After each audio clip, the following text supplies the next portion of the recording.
श्री कृष्ण की जलमग्न द्वारिका के दर्शन। पूरा होगा द्वारका नगरी देखने का सपना।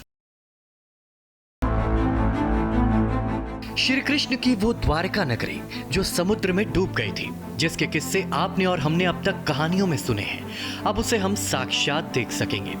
शायद आपको इस बात पर यकीन नहीं हो रहा होगा, लेकिन ये 100% सच है। दरअसल गुजरात सरकार के पर्यटन विभाग ने एक प्लान तैयार किया है, जिसमें अब श्री कृष्ण की जलमग्न द्वारिका नगरी के दर्शन कराने की व्यवस्था की गई है। गुजरात पर्यटन विभाग पनडुब्बी के जरिए लोगों को श्री कृष्ण की जलमग्न द्वारिका नगरी के दर्शन कराएगा।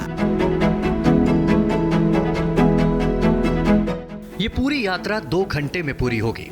सबमरीन के जरिए यात्रा कराई जाएगी। अरब सागर में 300 फीट नीचे लेकर जाएगी सबमरीन।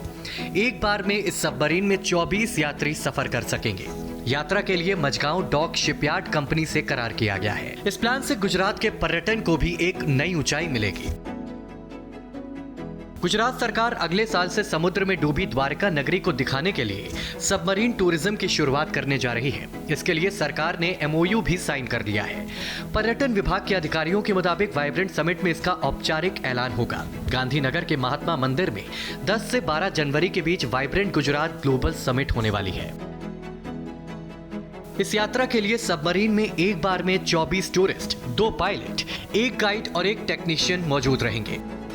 द्वारका के दर्शन अगले साल अगस्त में कृष्ण जन्माष्टमी से शुरू होने की उम्मीद है। पनडुब्बियों के लिए द्वारका के पास एक विशेष घाट का भी निर्माण किया जाएगा। पर्यटन के लिए पनडुब्बियों का उपयोग द्वारका में देश का पहला प्रयोग होगा। पनडुब्बी अधिकतम 300 फीट की गहराई तक जाएगी। इतना ही नहीं, इसका कुल वजन 35 टन होगा। प्रधानमंत्री नरेंद्र मोदी के केंद्र में जाने के बाद द्वारका से जुड़ी तमाम परियोजनाओं में न सिर्फ गति आई है, बल्कि देवभूमि द्वारका को द्वारका आइलैंड से जोड़ने वाले ब्रिज भी अब लगभग तैयार हो चुका है।